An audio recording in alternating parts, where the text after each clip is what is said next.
Online notice आहे उल्लेख पाहिजे ना. असं कसं काही सगळ्यांना नाव तर उल्लेख एकच आहे ना. सगळ्या लोकांना उल्लेख आहे. नाव वेगळे म्हणजे क्षेत्र वेगवेगळे असतील तर नाही तुम्ही नाही एकच नाव. कशाला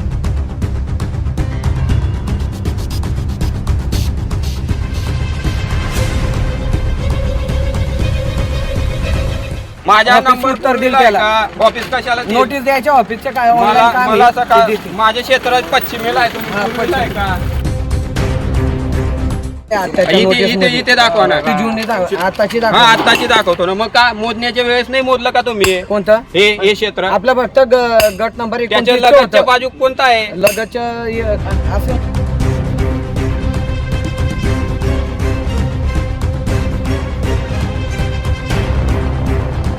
कढेलमध्ये शेतरस्त्याचा वाद पेटला. एकतर्फी मोजणीचा आरोप करत शेतकऱ्यांचा संताप. तळोदा तहसील कार्यालय, भूमी अभिलेख कार्यालय यांची भूमिका संशयास्पद.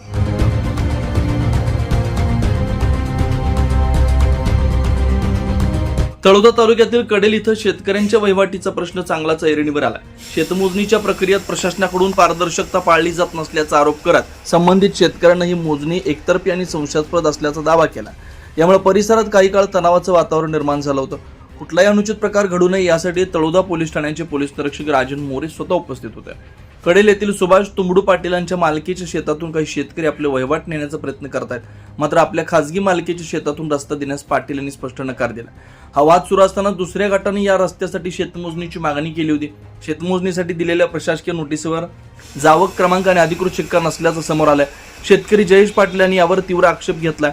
प्रशासनाकडून या नोटिसा ऑनलाईन असल्याचं सांगण्यात आलं, तरीही नोटिशीवर संबंधित शेतकऱ्याचं नाव पेनानं खाडाखोड करून का लिहिलं गेलं असा सवाल जयेश पाटील यांनी उपस्थित केला.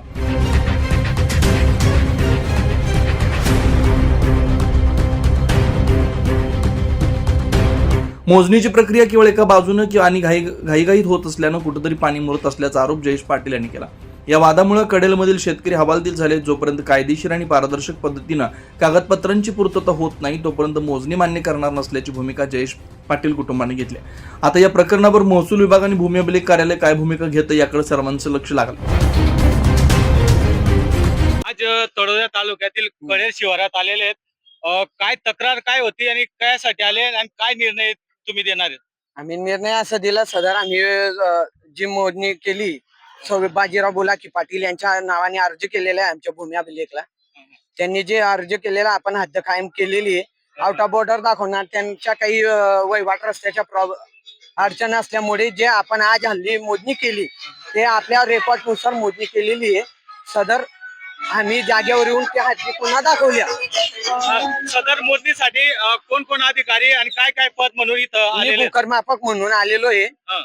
माझ्या मदतीसाला आहेत आमचे कर्मचारी मदतीसाला येऊ तुम्ही शकतात. मोजणीचा अहवाल सादर करणार आहेत आज? नाही आज रेकॉर्ड बसून म्हणजे रेकॉर्ड बसून आम्ही सदर अहवाल कार्यालयात जमा करेल आणि मग ते तुम्हाला 1-2 दिवसात ते अहवाल सादर करू. जयेश पाटील यांची जी तक्रार आहे की तुम्ही ज्या नोटिसा पाठवल्या अच्छा. काही नोटिसा या बोगस आहेत कारण त्याच्यात जावा क्रमांक नाही आहेत, शिक्के नाही आहेत, तर ती कुठेतरी त्यांना ते बोगस नोटीस वाटतायत. ते बोगस नोटीस नाही म्हणू शकत आपण, कारण सदर ऑनलाईन असल्यामुळे शिक्के मारले किंवा नाही मारले तो विषय नाही. पण आपण शासकीय नियमानुसार पोस्ट रजिस्ट्राने पाठवलेले त्याची पोच आपल्याकडे आहे आणि जयदेव सुभाष पाटीलच्या नावाने माझ्याकडे पोच पावती बी पोस्टाची. म्हणजे तुमचं म्हणणं असं आहे की कुठल्याही नोटिसावर शिक्का किंवा जाव क्रमांक नसले तरी ते